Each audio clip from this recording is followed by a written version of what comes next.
नमस्कार.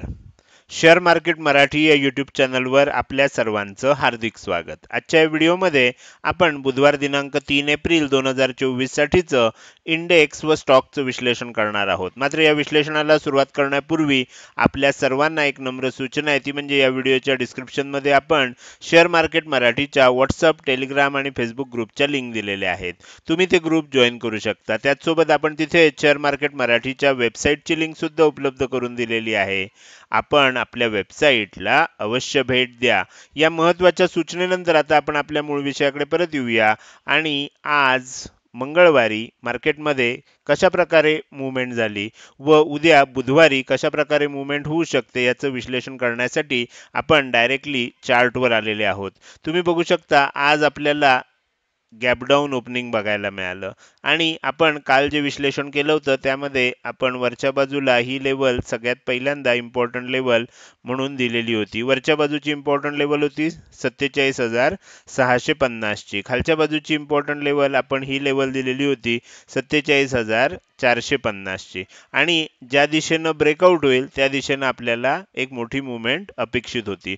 त्याच्या आधी आपण हे बघितलेलं होतं की काल गॅप अप ओपन झालं होतं आणि त्यानंतर साइडवेज झालेलं असल्यामुळे आपल्याला एक पोल आणि फ्लॅग पॅटर्न तयार झालेला होता. आणि मी हे सांगितलेलं होतं की 60% चान्स असा असतो की पोल अँड फ्लॅग पॅटर्न नंतर तेजी होईल, 30% चान्स असा असतो की त्याच्यानंतर मंदी होईल आणि 10% चान्स असा असतो की त्यानंतर देखील साइडवेज मार्केट कंटिन्यू होईल. तर आज आपल्याला त्या 10% मधली मूव्हमेंट बघायला मिळाली. तुम्ही बघू शकता ओपनिंग नंतर काय झालं, खालची लेवल ब्रेक करायचा प्रयत्न झाला, सपोर्ट घेतला, त्यानंतर एक जोरदार बाउन्स आला, आपल्याला ब्रेकआउट आलं. मात्र ब्रेकआउट आल्यानंतर तुम्ही जर बघितलं तर आपल्याला ह्याच्यावर टिकलं नाही आणि लगेचच आपण काय झालं, पुन्हा ह्या झोनमध्ये पुन्हा आलो. तर त्याच्यामुळे असं लक्षात येईल की दोन्ही दिशांनी आपल्याला एक फॉल्स ब्रेकआउट देण्याचा प्रयत्न झाला. इथे सुद्धा एक ब्रेकआउट झाला, इथे सुद्धा एक ब्रेकआउट देण्याचा प्रयत्न झाला. हे दोन्ही ब्रेकआउट फॉल्स ठरले आणि त्यानंतर साइडवेज आपल्याला मूव्हमेंट बघायला मिळाली. मी कालच्याच उदाहरणात सांगितलेलं होतं की जेव्हा आपल्याला पहिली कॅन्डल झाल्यानंतर पुढच्या 2-3 कॅन्डल जर अशा आपल्याला म्हणजे एकाच एरियामध्ये बनताना दिसल्या किंवा अगदी म्हणजे एकाच रेंजमध्ये बनताना दिसल्या तर ओळखा त्या दिवशी मार्केट साइडवेज होण्याची शक्यता आहे. निदान सकाळच्या वेळी तरी साइडवेज होण्याची शक्यता आहे. तुम्ही बघू शकता त्यानंतर आपल्याला 3-4 कॅन्डल अशा लक्षात आल्या की अगदी लहान लहान बनत आहेत. इथेच समजून गेलं की आज सुद्धा ऑप्शन सेलरचा दिवस आहे. तर त्याच्यामुळे जेव्हा जेव्हा वरच्या दिशेनं ब्रेकआउट यायचा प्रयत्न झाला, खाली आलं, परत वरच्या दिशेनं ब्रेकआउट व्हायचा प्रयत्न आला, खाली आलं आणि आपल्याला ह्याच रेंजमध्ये आज सुद्धा राहिलेलं बघायला मिळालं. हे झालं बँक निफ्टीमध्ये आज दिवसभरामध्ये कशा पद्धतीनं साइडवेज मूव्हमेंट आपल्याला बघायला मिळाली. याच्यामध्ये तुम्ही कुठलाही ऑप्शन बाय करा, कॉल बाय करा, पुट बाय करा, सकाळच्या पहिल्या अर्ध्या तासामध्ये किंवा अगदी पाऊण तासामध्ये तुम्हाला काहीतरी त्याच्यामध्ये मूव्हमेंट बघायला मिळाली असेल. त्यानंतर आपल्याला कॉल बाय करा किंवा पुट बाय करा, तुम्ही कोणत्याही केसमध्ये प्रॉफिटमध्ये येऊच शकणार नाही. अशा प्रकारची ही मूव्हमेंट आपल्याला दिसत होती. तर हे झालं आज दिवसभरामध्ये कशा प्रकारे मूव्हमेंट झाली. आता आपण उद्या कशा प्रकारे मूव्हमेंट होऊ शकते हे समजून घेणार आहोत. त्यासाठी मी काय केलंय, बँक निफ्टीमध्ये वरच्या बाजूला आपण ही लेवल इम्पॉर्टंट लेवल म्हणून घेतलेली आहे. ही लेवल कोणती आहे, तर ही लेवल आहे 47,700 ची. खालच्या बाजूला आपण ही लेवल इम्पॉर्टंट लेवल म्हणून घेतली आहे. ही लेवल आहे 47,500 ची. खाली 47,500, वर 47,700, अशी 200 पॉईंटचा आपल्याला ही इम्पॉर्टंट लेवलची रेंज आहे. आता येताना हळूहळू हळूहळू खाली येताना दिसतोय. जर उद्या फ्लॅट ओपन झालं किंवा थोडंसं गॅप डाऊन ओपन झालं आणि 47,500 ची लेवल खालच्या दिशेनं ब्रेक झाली तर एक गोष्ट लक्षात ठेवा, 47,400 पर्यंतच आपल्याला पहिल्यांदा टार्गेट ठेवायचं आहे. कारण 47,400 ला आज सुद्धा तुम्ही जर बघितलं तर त्याच्या जवळ येऊनच आपण एक बाउन्स घेत दिलेला आहे. तर त्याच्यामुळे 47,400 पर्यंतच पहिलं टार्गेट ठेवायचं. त्यानंतर एखादा बाउन्स येऊ शकतो आणि त्या बाउन्स नंतर जर पुन्हा खाली जायला लागलं आणि अशा वेळेला 47,400 ची लेवल ब्रेक करायला लागलं तर मग आपण काय करू शकतो, 47,300, 47,200 अशा आपल्याला खालच्या इतर दोन लेवलचं टार्गेट आपण ठेवू शकतो. आता हे झालं फ्लॅट ओपन झालं किंवा थोडंसं गॅप डाऊन ओपन होऊन खाली जात असेल तर कशा प्रकारे मुवमेंट होऊ शकते. आता थोडंसं गॅप अप ओपन झालं किंवा फ्लॅट ओपन होऊन वर जायला लागलं तर लक्षात घ्या हे 200 पॉईंटचा डिफरन्स आहे. त्याच्यामुळे वर जाईपर्यंतच आपल्याला काय होऊ शकतं, पहिल्या फटक्यात जर फ्लॅट ओपन झालं असेल तर ब्रेकआउट येण्याची शक्यता कमी असते. ब्रेकआउट येईल असं दाखवेल, पुन्हा खाली येईल आणि मग त्यानंतर जर ब्रेकआउट आला तर तो टिकू शकतो. आपल्याला बेस्ट वे काय आहे, जर उद्या गॅप अप ओपन झालं, इथे कुठेतरी ओपन झालं 47,650 च्या आसपास, 600 ते 650 ह्या रेंजमध्ये कुठेही एवढ्या भागामध्ये ओपन झालं आणि जर इथून वर जात असताना 47,700 ची लेवल वरच्या दिशेनं ब्रेक केली आणि जर वर टिकत असेल तर मग 47,800, 47,900 आणि 48,000 या तीन टार्गेट्स आपल्याला बघायला मिळू शकतात. तर ही गोष्ट आपल्याला लक्षात ठेवायची आहे. तर वरच्या दिशेनं ब्रेकआउट येत असेल तरच आपल्याला ही टार्गेट बघायला मिळू शकतात. खूप मोठं जर गॅप अप ओपन झालं तर काय होऊ शकतं, 750 च्या आसपास, 800 च्या आसपास ओपन झालं तर मग काय होईल, आपल्याला थोडंसं खाली येईल, या आसपास सपोर्ट घेतला जाईल आणि पुन्हा वर जाण्याची शक्यता आपल्याला नाकारता येत नाही. तर ही गोष्ट लक्षात ठेवायची आहे. तर गॅपडाऊन ओपन झालं तर मात्र काय होईल, 47,400 च्या लेवलला आपल्याला कुठे ओपन होत आहे, 400 च्या आसपास ओपन झालं तरी एक बाउन्स येऊ शकतो आणि त्यानंतर मग कशा पद्धतीनं प्राइस ऍक्शन होईल ते बघून मग पुढचा निर्णय घ्यायला लागू शकतो. तर इथे आपण सर्व शक्यतांचा विचार केलेला आहे. तर हे झालं आपल्याला बँक निफ्टीमध्ये प्राइस ऍक्शननुसार कशा प्रकारे मुवमेंट होऊ शकते. आता उद्या बँक निफ्टी बुधवार असल्यामुळे बँक निफ्टीमध्ये वीकली ऑप्शन एक्सपायरी देखील आहे. तर आपण उद्यासाठीचं आपण विश्लेषण करायला सुरुवात करूया. तर त्यासाठी सगळ्यात पहिल्यांदा आपण ओपन इंटरेस्ट घेतलाय आणि 3 एप्रिलचाच फक्त डेटा आपण बघणार आहोत. इथे ज्यावेळेला आपण 3 एप्रिलचा डेटा बघतोय तर आपल्याला आता थोडंसं मी झूम आउट करतो म्हणजे आपल्याला बाकीच्या सगळ्या लेवल दिसायला लागतील. तर इथे तुम्ही बघू शकता 48,000 ला हायेस्ट सगळ्यात मोठा रेझिस्टन्स आहे आणि जे प्रीमियम ग्रुपचे सदस्य आहेत त्यांना मागच्या 2 दिवसापासून आपल्याला लक्षात येते किंवा आज विशेषतः मी सांगताना सांगितलं होतं की वरच्या बाजूला आपल्याला 47,500 ते 47,600 हा रेझिस्टन्स झोन असणार आहे. तर ते तुमच्या आता लक्षात आलं असेल, 47,500 ते 47,600 हा रेझिस्टन्स झोन काय आहे. याचं कारण असं आहे की तुम्ही इथे बघू शकता की ही 47,500 ची रेझिस्टन्स लेवल आहे आणि ही 47,600 ची रेझिस्टन्स लेवल आहे.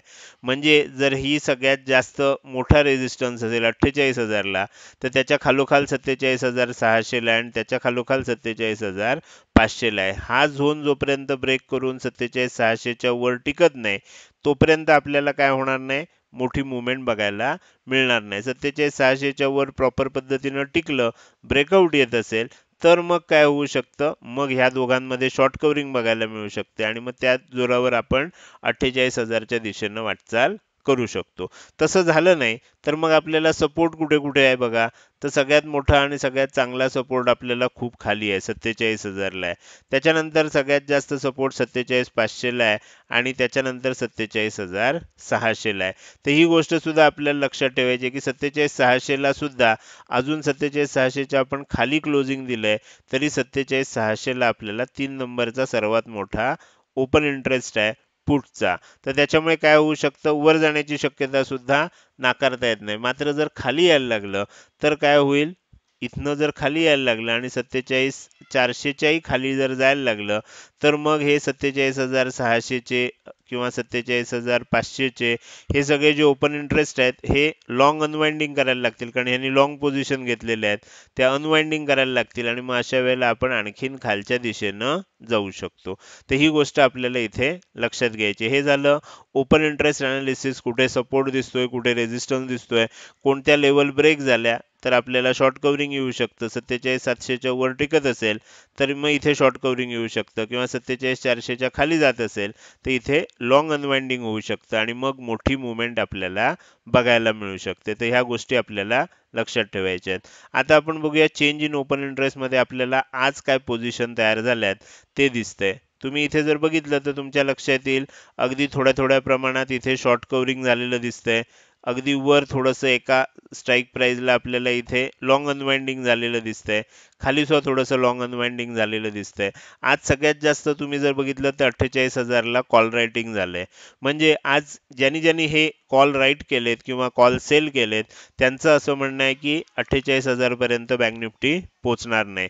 त्याच्या खालोखाल बघितलं तर तुम्हाला लक्षात येईल की त्याच्या खालोखाल आपल्याला इथे वर 48,700 ला वगैरे कॉल रायटिंग जास्त झालंय, 47,600 ला झालंय. तर जर समजा उद्या इथून वर जायला लागलं, तर ज्यांनी म्हणून आज ह्या सगळ्या पोझिशन घेतलेल्या आहेत, ह्या आजच्या पोझिशन दिसत आहेत आपल्याला, तर हे सगळे जे लाल स्तंभ मोठे मोठे दिसत आहेत, ज्यांनी आज शॉर्टच्या पोझिशन घेतल्या आहेत, उद्या जर गॅप अप ओपन होऊन वर टिकायला लागलं तर ह्या सगळ्यांना शॉर्ट कव्हरिंग करावी लागू शकते. आणि म्हणून मी म्हटलं की 48,000च्या दिशेनं आपल्याला बँक निफ्टी जाताना दिसू शकतो. फक्त गॅप अप ओपन होऊन किंवा ओपनिंग नंतर वरच्या दिशेनं राहून तो टिकला पाहिजे. मात्र तसं झालं नाही, खाली आलं तर दिसतंय तुम्हाला की इथे आपल्याला सपोर्ट आहे 47,500 47,400च्या आसपास, आणि 47,000ला आपल्याला हायेस्ट सपोर्ट आहे. पण रेझिस्टन्सच्या तुलनेत आपल्याला लक्षात येईल की सपोर्ट तेवढा काही मोठा नाहीये. मोठे मोठे रेझिस्टन्स तयार झालेले आहेत आणि अशा वेळेला काय होतं, आपल्याला कॉन्ट्रा ट्रेडिंगची शक्यता, कॉन्ट्रा मुवमेंटची शक्यता असते. कॉन्ट्रा मुवमेंटची शक्यता म्हणजे काय, तर मोठे मोठे रेझिस्टन्स तयार झालेत तर त्याच दिशेनं मार्केट ओपन होऊन वर जातं आणि ज्यांनी हे शॉर्ट केलेलं आहे त्या सगळ्यांना शॉर्ट कव्हरिंग करायला भाग पाडलं जातं. तर हे झालं, ह्या पद्धतीनं बँक निफ्टीमध्ये उद्या मुवमेंट होऊ शकते. आपण बँक निफ्टीचा जो चार्ट आहे हा अतिशय विस्तृतपणे समजून घेण्याचा प्रयत्न केला. आता आपण इथे येऊया आणि पुन्हा निफ्टी आणि बाकीचे इतर इंडेक्स जे आहेत त्यांचा चार्ट समजून घेऊया. सगळ्यात पहिल्यांदा मी इथे काय करतो, निफ्टीचा चार्ट ओपन करतोय. निफ्टीमध्ये इथे सुद्धा आपल्याला साइडवेज मुवमेंटच बघायला मिळाली, त्यामुळे आपल्याला शेवटपर्यंत फार मोठी मुवमेंट निफ्टीमध्ये सुद्धा झाली नाही. तर इथे मी तुम्हाला निफ्टीचा चार्ट थोडासा झूम लेवल व्यवस्थित ऍडजस्ट करून दाखवतोय. वरच्या बाजूला आपण ही लेवल इम्पॉर्टंट लेवल म्हणून घेतली आहे. ही लेवल कोणती आहे, 22,475ची आहे. खालच्या बाजूला आपण ही लेवल इम्पॉर्टंट लेवल म्हणून घेतली आहे. ही लेवल कोणती आहे, तर 22,400ची. खाली 22,400, वर 22,475, अशा दोन इम्पॉर्टंट लेवल आपण घेतलेले आहेत. हा वरच्या दिशेनं क्लोजिंग झालेला आहे निफ्टी, त्यामुळे जर 22,475 ही लेवल ब्रेक झाली तर वर जात असताना 22,525 हे आपल्याला पहिलं टार्गेट ठेवायला लागेल. कारण 22,525च्या आसपासच पूर्वी रेझिस्टन्स घेतला गेलेला आहे. तर त्याच्यामुळे तुम्ही जर ही लेवल स्ट्रेट फॉरवर्ड काढायचा प्रयत्न केला तर तुम्हाला या ठिकाणी जोडलेली लक्षात येईल. तर त्यामुळे 22,525 हेच आपल्याला पहिलं टार्गेट ठेवायला लागेल. आणि त्याच्यानंतर थोडंसं प्रॉफिट बुकिंग येऊन पुन्हा जर वर जात असेल तर मग 22,575 22,625 ही आपल्याला टार्गेट ठेवता येऊ शकतील. मग अशा वेळेला आपल्याला नवीन लाईफ टाईम हाय सुद्धा निफ्टीमध्ये होताना बघायला मिळू शकतो. जर फ्लॅट ओपन झालं किंवा थोडंसं गॅप डाऊन ओपन होऊन खाली जात असेल तर मग काय होईल, सकाळच्या काळामध्ये थोडंसं आपल्याला साईडवेज बघायला मिळेल आणि मग ज्या दिशेनं ब्रेकआउट मिळेल, वरच्या दिशेनं झालं तर वरच्या दिशेनं, खालच्या दिशेनं झालं तर खालच्या दिशेनं, मग एक मोठी मुवमेंट आपल्याला बघायला मिळू शकते. खालच्या बाजूला 22,400ची जी लेवल आहे, ही लेवल जर तुटली तर मग 22,350, 22,300 आणि 22,250 अशा तीन लेवल आपल्याला निफ्टीमध्ये खालच्या दिशेनं सुद्धा बघायला मिळू शकतात. हा झाला निफ्टीचा चार्ट अनालिसिस. आता आपण उरलेले जे दोन इंडेक्स आहेत त्याचे चार्ट फक्त बघणार आहोत. तुम्हाला पाहिजे असेल तर त्याची स्क्रीनशॉट काढून घेऊ शकता. हा झाला फिन निफ्टीचा चार्ट, ज्याच्यामध्ये आज एक्सपायरी होती, मात्र ही एक्सपायरी सुद्धा आपल्याला साईडवेजच बघायला मिळाली. तर त्यामुळे या रेंजचा ब्रेकआउट जेव्हा येईल त्यावेळेला एक मोठी मुवमेंटची अपेक्षा आपण आता ठेवू शकतोय. तर हा झाला फिन निफ्टीचा चार्ट, ज्याचं तुम्हाला पाहिजे असेल तर स्क्रीनशॉट तुम्ही काढून घेऊ शकता. आता आपण पुढे जाऊया आणि शेवटचा आपला जो इंडेक्स आहे निफ्टी मिड कॅप सिलेक्ट, तर त्या इंडेक्समध्ये आज आपल्याला अतिशय चांगली तेजी बघायला मिळाली आणि त्याच्यामध्ये सुद्धा आपण इम्पॉर्टंट लेवल आणि टार्गेट लेवल ऑलरेडी काढलेले आहेत. तुम्ही काय करू शकता, या इम्पॉर्टंट लेवल आणि टार्गेट लेवलचा स्क्रीनशॉट काढून ठेवू शकता, म्हणजे तुम्हाला तुमचं अनालिसिस करण्यासाठी ह्या लेवलचा उपयोग होईल.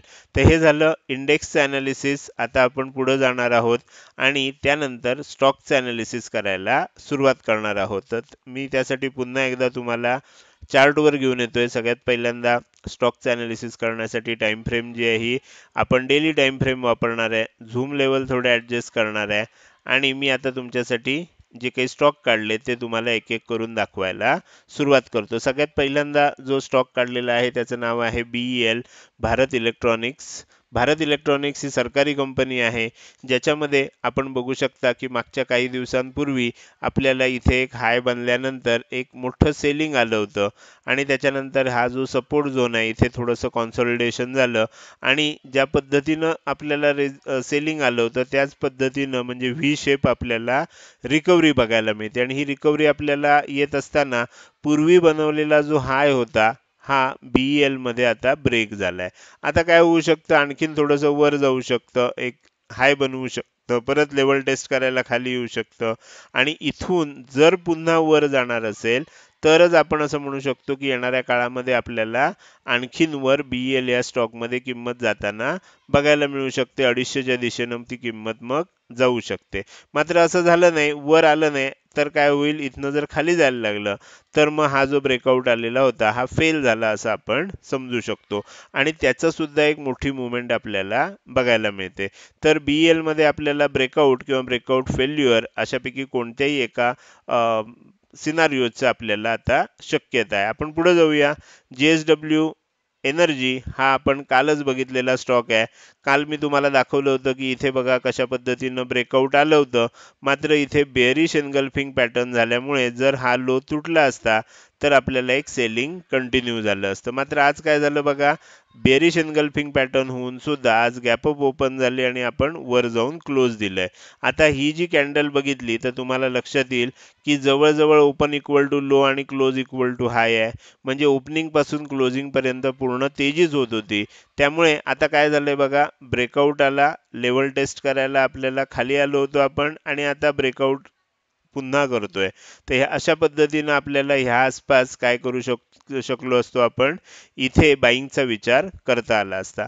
आता सुद्धा आपण इथे जर बाईंग करणार असू तर येणाऱ्या काळात हा स्टॉक आपल्याला 600च्या दिशेनं जाताना 550, 560, 575 असा आपल्याला बघायला मिळू शकतो. स्टॉकचं नाव आहे JSW एनर्जी लिमिटेड. आता आपण पुढे जाऊया, पुढचा स्टॉक बघूया. ह्या स्टॉकचं नाव आहे बिर्ला सॉफ्ट. बिर्ला सॉफ्टमध्ये काय झालंय बघा, मागचे अनेक दिवस हा खूप चांगला स्टॉक आहे. आपण 300 रुपयाच्या आसपास तो पहिल्यांदा आयडेंटिफाय केला होता आणि तुम्हाला दाखवलं होतं.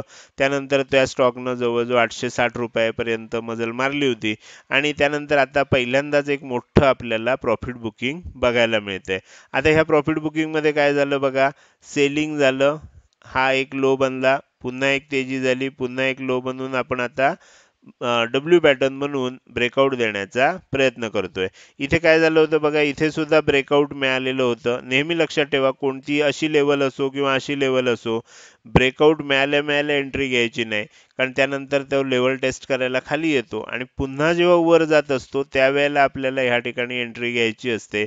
ही गोष्ट लक्षात ठेवा. इथे काय झालं बघा, ह्या ग्रीन कॅन्डलनं पहिल्या ब्रेकआउट दिला, आपल्याला एंट्री घ्यायची नाही. दुसऱ्या रेड कॅन्डलनं काय केलं, लेवल टेस्ट करायला खाली आला. तिसऱ्या ग्रीन कॅन्डलनं ह्या काय केलं, पुन्हा आपल्याला वरच्या दिशेनं मुवमेंट दाखवली आणि ह्या चौथ्या कॅन्डलनं काय करतोय, आता आपल्याला ब्रेकआउट द्यायचा प्रयत्न केला. ही ब्रेकआउट लेवल आहे, आपल्याला 768च्या आसपास ब्रेकआउट लेवल आहे. जर 768 769च्या वर ह्या स्टॉकमध्ये किंमत टिकत असेल, ब्रेकआउट येत असेल, तर मग काय होऊ शकतं, याच्यामध्ये आणखीन एक मोठी मुवमेंट वरच्या दिशेनं आपल्याला बघायला मिळू शकते. स्टॉकचं नाव आहे बिर्ला सॉफ्ट इंडिया लिमिटेड. आपण पुढे जाऊया आणि शेवटचा स्टॉक बघूया. आज संपूर्ण बँकिंग क्षेत्रामध्ये तुम्ही जर बघितलं तर मोठ्या मोठ्या कंपन्या म्हणजे जसं ICICI बँक, त्यानंतर कोटक बँक किंवा ॲक्सिस बँक, याच्यामध्ये एक मोठं सेलिंग आपल्याला बघायला मिळालं होतं. मात्र त्याच्या उलट HDFC बँक ह्या बँकेमध्ये आपल्याला पुन्हा, म्हणजे हा स्टॉक मी ह्याच्या आधी सुद्धा कव्हर केला आहे, आपल्याला इथे मोठे मोठे आपल्याला अशा पद्धतीनं कॅन्डल बनवत होता, एक मोठे मोठे स्विंग बनवत होता. आता हळूहळू त्याच्या स्विंगची आकार सुद्धा हळूहळू लहान व्हायला लागलाय बघा आणि इथे आपल्याला एक असेंडिंग ट्रँगल पॅटर्न बनतोय. मागच्या काही दिवसांपासून हा स्टॉक खूपच खालच्या दिशेनं राहिलाय आता मागचे बरेच दिवस जवळजवळ आपण असं म्हणू शकतो की जानेवारी एंड पासून आता अगदी एप्रिल स्टार्ट पर्यंत हा स्टॉकमध्ये कॉन्सॉलिडेशन होत होतं. ह्या झोनमध्ये आपल्याला कॉन्सॉलिडेशन होताना दिसत होतं. आता काय होऊ शकतं, उद्या आता इथनं ब्रेकआउट आलेलाच आहे. दोन शक्यता आहेत. अजून एकदा काय होईल, इथे वर जाऊन हाय बनेल.